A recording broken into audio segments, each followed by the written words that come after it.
근데 한국은 이 집회나 시위가 벌어져서 규모가 커지면 커질수록 도덕적으로 또 고양되는 측면이 있습니다. 프로이트도 지적한 바가 있는데, 그러니까 한국은 예전에 동학혁명 때도 직강소를 설치하면서 아예 민중들이 자치를 하면서 범죄율이 줄고, 광주도 계엄군을 몰아내고 해방됐을 때 범죄율이 줄었습니다. 심지어 평소에는 범죄를 먹고 살던 조폭까지 항쟁에 참여하고 피를 헌혈하고 하는 모습이 있었어요. 이번에 촛불항쟁을 거치면서 거리에 쓰레기까지 치워갑니다, 한국 사람들은.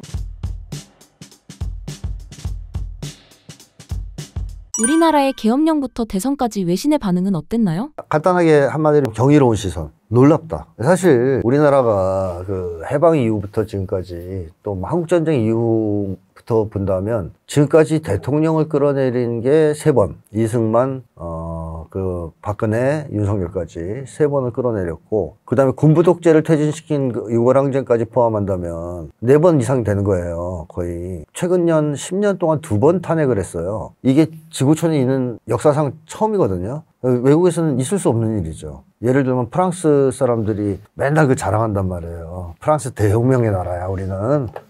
유럽에서 혁명을 제일 잘했어. 그리고 우리 국가를 보면 혁명가야. 이런 거 막 자랑하는 나라인데, 그래 프랑스는 현대에 들어와서 자기네들 손으로 대통령을 끌어내린 적이 없어요. 한국은 10년간 최근에 2번 탄핵으로 평화롭게.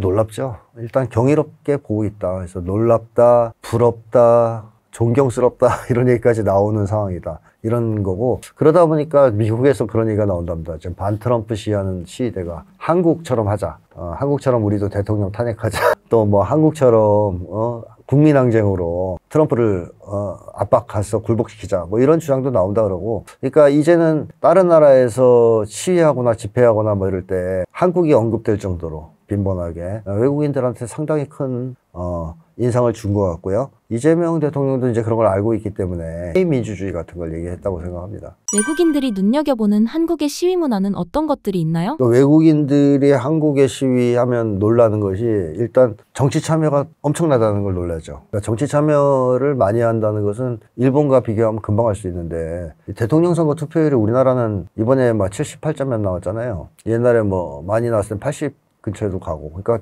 거의 80에 육박하는 투표율이 나오는데, 일본은 내각제라서 의원 선거가 중요하죠. 근데 투표율이 50% 좀 넘어요. 투표율이 별로 높지 않죠. 그러니까 한국의 이러한 높은 투표율, 이것도 외국인들한테는 좀 재밌는 놀라운 거고, 또 하나는 집회, 데모를 너무 자주 한다. 그것도 너무 강도 높게 빈번하게 세게 한다. 그래서 아마 지구촌에서 가장 데모를 많이 하는 나라가 아닐까 싶기도 해요, 한국이. 그리고 그 시위를 할 때에도 시위의 주제 자체가 되게 커요. 프랑스만 해도 뭐 연금을 어떻게 깎아라, 뭐 이런 쪽이라면 한국은 대통령 끌어내리자, 뭐 사회를 바꾸자, 뭐 이런 식의 시위를 하잖아. 그러니까 한국 사람들은 시위할 때 소위 성역도 없어요. 주제를 막 가려서 하는 것도 없어. 그냥 이거다 싶으면 그냥 다 몰려나가서 데모를 하거든요. 그러니까 이런 강도, 빈도 뭐 이런 데서 압도적이죠, 한국의 이 시위 문화는. 그래서 사람들이 놀라는, 야, 한국 사람들은 조금만 아니다 싶고 못 찾겠다 싶으면 다 몰려나와서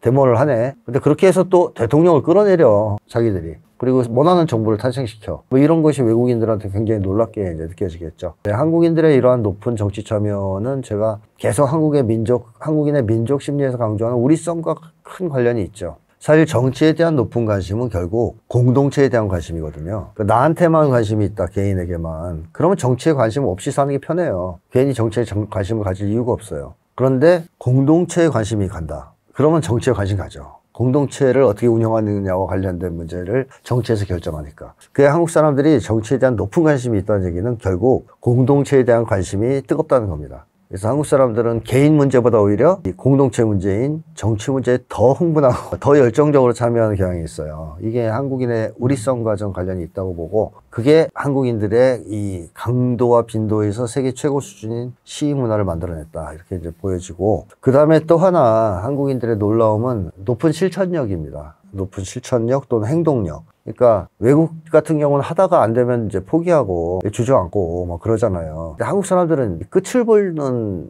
이 기질이 있나 봐요. 시작하면 거의 끝을 봐요, 어떻게든. 뭐 예를 들면 암흑기가 있긴 있어도 80년 광주에서 그렇게 유혈적인 학살을 경험하고도 또 한 7년 지나면 들고 일어나가지고 군부 독재를 쓰러뜨리고, 또 한 번 꺾여도 또 일어나고, 이번에는 제가 아까도 얘기했지만 10년 안에 2명의 대통령을 탄핵했습니다. 이게 대단한 실천력이죠. 그 외국인들이 볼 때는 놀라운 거죠. 야, 한국 사람들은 들고 일어나면 기어이 뭔가 원하는 바를 이루네. 우리는 그렇게 못하는데, 뭐 이런 것도 있죠. 그 다음에 또 외국인들이 놀라는 한국 시위 문화의 특징은 이제 도덕성. 이번에도 미국에서 반 트럼프 시위 벌어질 때 예외 없이 뭐가 있었습니까? 총격사고, 약탈, 방화 뭐 이런 게 있었잖아요. 미국에서 소위 시위가 벌어진다, 대규모, 거의 약탈이 동반되지 않나요? 범죄나 약탈이. 그래서 옛날에 소위 폭동이라고 했을 때에도 한인들이 무슨 상관이 있다고 한인들을 습격했잖아요. 이번에도 비슷한 양상이 벌어져서 미국 내에 어떤 사람들은 그런 것도 글에 올렸다 그래요. 우리 미국인들은 슬퍼도 약탈, 기뻐도 약탈,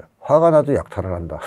이렇게 올렸다는데, 그러니까 이제 집회나 시위의 분위기가 즐겁고 기뻐도 약탈을 하고, 규모가 좀 커지면 슬퍼도 약탈을 하고, 화가 나도 약탈을 하고, 이런다는 건데, 일본도 뭐 사실 옛날에 전공투 운동 같은 거 보면 굉장히 폭력적이고 범죄가 많이 발생하고 그랬습니다. 프랑스도 마찬가지예요. 시위대 전체가 그렇진 않더라도. 한국은 이 집회나 시위가 벌어져서 규모가 커지면 커질수록 도덕적으로 또 고양되는 측면이 있습니다. 요점에 대해서는 예전에 프로이트가 지적한 바가 있는데, 군중이 많이 모이면 예외적으로 도덕적으로 고양되는 경우도 있다, 이렇게 프로이트가 얘기했단 말이에요. 기본적으로는 폭도가 되지만, 근데 그게 한국엔 해당됩니다. 그러니까 한국은 예전에 동학혁명 때도 직강소를 설치하면서 범죄가 줄었어요. 그러니까 해방이 되자, 그 지역이. 그러니까 아예 민중들이 자치를 하면서 해방이 이제 되자 범죄율이 줄고 사람들이 사이좋게 지내는 그런 이제 상황이 벌어졌고, 광주도 계엄군을 몰아내고 해방됐을 때 범죄율이 줄었습니다. 심지어 평소에는 범죄를 먹고 살던 조폭까지 항쟁에 참여하고 피를 헌혈하고 하는 모습이 있었어요.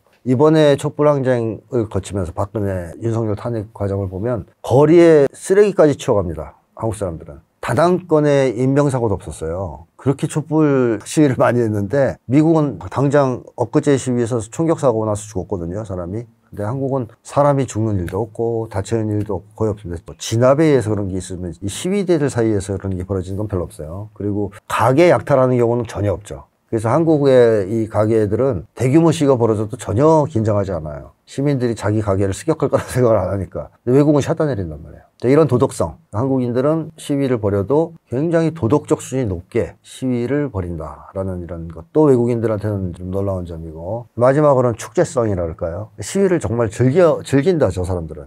즐거워한다. 근데 그거는 한국인이 우리성을 갖고 있기 때문에, 한국인들이 우리성이 있다는 거는 우리가 되려는 열망이 강하고 우리가 되었을 때 가장 행복해 한다는 걸 의미합니다. 한국인들은 거대한 집회 현장에서 사람들이 모여서 한마음 한뜻이 돼서 구호를 외치면 우리가 됐다라고 느끼거든요. 그럼 너무 기분이 좋은 거예요. 너무 기분이 좋아서 그전까지 분노가 있었던, 슬픔이 있었던 그 정서를 기쁨의 정서, 행복 정서가 압도를 해요. 그러니까 이제 분위기가 고양되면서 그 순간에 너무 즐거운 거죠. 축제가 되는 겁니다. 그래서 한국은 항상 해방구에는 축제가 만들어지는 그런 전통이 있는데, 이것도 외국인들이 보면 놀라운 거예요. 자기들의 시위는 대체로 분노, 슬픔, 증오 이런 게 기본 정서, 부정적 정서가 강한데, 한국의 집회나 시위는 의외로 공격을 받지 않는 한 굉장히 긍정적이고 밝은 정서가 지배를 한단 말이에요. 선거 때의 유세까지 그래요. 선거 운동까지도. 그런 것들이 외국인들한테는 상당히 경이롭고 신기하게 보이면서 부럽기도 하겠죠. 이러한 국민성이 한국 민주주의 발전에 어떤 기여를 했나요? 일단 한국의 중요한 특징은 위정자들이 백성을 무서워한다는 겁니다. 두려워한다는 거. 그래서 예전부터 우리 한국인들은 우리성 때문에 조금만 수틀리면 모여서 덤볐단 말이에요. 쉽게 하면 정권에. 그걸 뭐 밀란의 나라라고도 부르지만 모욕적으로. 사실 정확하게 얘기하면 항쟁의 나라죠. 봉기의 나라고. 그래서 한국인들은 찬란한 봉기의 전통, 항쟁의 전통을 가지고 있다. 그것이 외세에 대한 것이든 아니면 자체 내의 독재나 폭압에 대한 것이든 간에 끊임없이 항쟁해온 역사가 있습니다. 그러다 보니까 위정자들도 무서워하지 않을 수 없어요, 백성을. 이게 한국의 정치 이념에 영향을 줍니다. 그러니까 한국 정치는 기본적으로 도덕 정치를 표방하거든요. 삼국시대 때부터 그랬어요. 그 비석이나 이런 걸 연구해보면 도덕 정치를 표방해요. 그리고 조선시대 때는 아예 성인 정치를 표방해서 백성들을 이상사회에서 살게 만들겠다, 이런 주장을 했어요, 정조는. 그러니까 조선시대 유학자들 대부분이 인덕 정치 같은 걸 주장합니다. 덕으로 하는 정치, 도덕 정치를 주장해요. 그럼 왜 그럴까? 일본은 칼로 정치를 했는데 말 안 들으면 가서 베고 뭐 이러는 정치인데 한국은 왜 위정자들이 도덕 정치를 표방할까? 위정자들이 다 착해서 그럴까? 저는 그런 면도 조금은 있을 수 있지만 기본적으로 그런 정치를 표방하지 않으면 안 될 정도로 백성들이 힘이 강했다는 걸 의미합니다. 한마디로 백성들을 힘으로 폭력으로 누르는 것은 한국 사회에서는 통하지 않았다라는 거죠. 그래서 그 전통이 지금까지 이어지면서 사실은 해방 이후에 그렇게 많은 사람을 이승만이 죽이고 그랬는데도 불구하고 4.19 혁명이 발발해서 끌어내렸지 않습니까? 그러니까 한국인들은 그런 사람들이기 때문에 무수하지 않을 수 없다는 거죠. 또 그 이후에 군대를 통해서 4.19 혁명을 뒤집었지만 또 80년대 터졌고 지금도 터지고 이번에 군대를 동원했는데도 그거를 좌절시키고 이런 걸 보면 위정자 입장에서 무서워하지 않을 수 없는 거예요. 이제 특히 저쪽 극우 보수 쪽은 야 박근혜도 어떻게 이렇게 해서 내보내보고 또 어디서 윤석열 꼬아서 이렇게 내보내봐도 조금 지나니까 다 쫓겨나네. 얼마나 무섭겠어요 앞으로. 어차피 당선시켜봐야 쫓겨난다는 생각을 하게 된다면. 이게 한국 사회에서 거의 이제 굳혀졌다. 이번에 탄핵과 정권 교체로 인해서 그런 생각도 들거든요. 그래서 이런 점이 한국인의 민족성, 우수한 민족성이 민주주의에 공헌한 첫째 저는 공헌도라고 생각해요. 한국인들은 그래서 이 전통적 민족성 중에서 하나가 도덕을 숭상하는 민족이잖아요. 폭력이 아니라. 그러니까 다른 나라는 폭력으로 지배하는 사회라면 한국은 도덕으로 통치하는 사회라고 말씀드렸지 않습니까? 그러니까 한국인들은 그거 아니면 굴복을 안 해요. 힘으로는. 물론 막 많이 죽이고 겁을 주면 일시적으로는 좀 후퇴하지만 결국엔 들고 일어나요. 그래서 부도덕한 정권은 절대 유지가 안 됩니다. 이게 한국 사회에 어떤 걸 가져왔느냐. 그러니까 그야말로 도덕을 내세우지 않으면 안 되는 명분을 중시하는 정치를 만들었는데 일본 사람들이 제일 이해 못하는 것 중에 하나죠. 한국에서 왜 정치할 때 명분이 필요하지? 이런 얘기를 일본 한다는 거예요. 너무 이해가 안 돼서. 일본은 그런 거 필요 없습니다. 힘이 있으면 되는데 한국은 힘이 있으면 안 돼요. 힘만으로는. 명분이 있어야 돼요. 그래서 군사독재 정권도 명분을 얻기 위해서 애를 써요. 그걸 얻지 못하면 민심을 얻지 못한다고 생각해서. 이런 것도 한국에서 난폭한 폭력, 이런 것들이 한국을 좌우하지 못하게 만드는 중요한 역할을 했다. 즉 민주주의를 증진시키는데 상당한 역할을 했다. 그렇게 봅니다.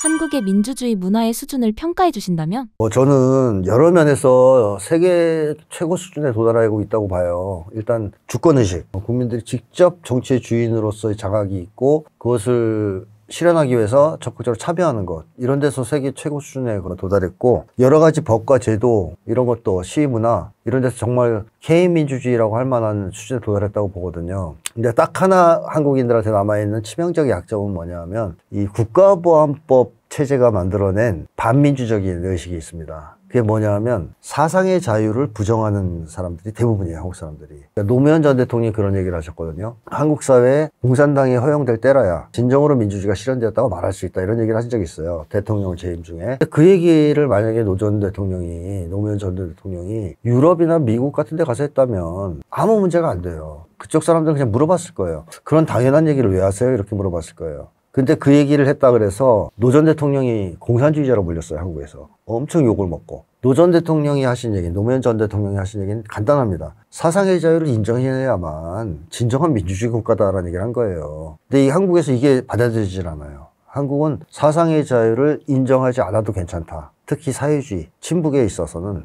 북과 관련해서는 절대 인정할 수 없다 내지는 인정하지 않아도 괜찮다는 의식이 지배적입니다. 이거는 사실 파시즘적인 사고방식이에요. 사상의 자유를 부정하는. 이런 것이 저는 한국 사회의 치명적인 어떤 한계점이라고 봅니다. 그러니까 예를 들면 미국은 이번에 뉴욕 시장에 사회주의자가 나왔어요. 그래서 지금 1등 하고 있어요. 미국 사회에서도 물론 극우적 성향을 가진 사람은 그 사회주의 시장을 사회주의자라고 공격할 수는 있습니다. 하지만 그건 언어적 공격일 뿐이에요. 국가보안법이 없기 때문에 처벌은 못해요. 그러니까 그 공격은 그냥 나는 나를 반대하는구나 하는 정도예요. 버니 샌더스도 사회주의자잖아요. 전혀 문제 없어요. 또 사회주의자로 공격받아도 그건 언어적 공격에 그치는 거죠. 그래서 미국에서 이번에 의원들 중에는 좌파도 탄생하고 그런 거죠. 근데 한국은 그런 정치인이 나올 수가 없는 사회입니다. 왜? 사회주의자라는 공격을 만약에 받는다. 그러면 언어적 공격이 아니거든요. 한국 국가보안법 때문에 그게 금지되기 때문에 그 사람 감옥에 집어넣을 수가 있어요. 그래서 이 국가보안법 체제가 한국인들의 민주주의에 대한 의식을 극도로 왜곡시켜 놨습니다. 윤석열 같은 사람이 이걸 이용해서 반국가 세력을 척결하겠다는 얘기를 할 수 있게 되는 거예요. 사실 반국가 세력은 윤석열 입장에서 불온한 사상을 가진 사람들의 집단이거든요.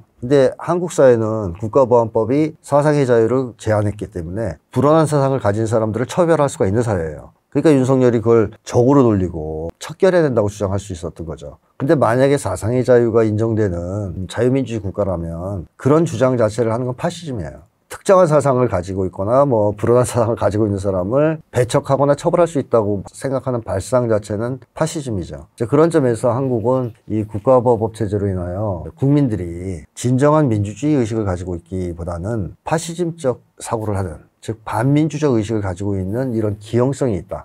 그래서 저는 이제는 정권도 교체되었으니까 노무현 전 대통령이 국가보안법이라는 낡은 유물을 칼집에 넣어서 박물관으로 보내자고 했던 그걸 실현할 때가 되지 않았냐 그런 생각이 듭니다.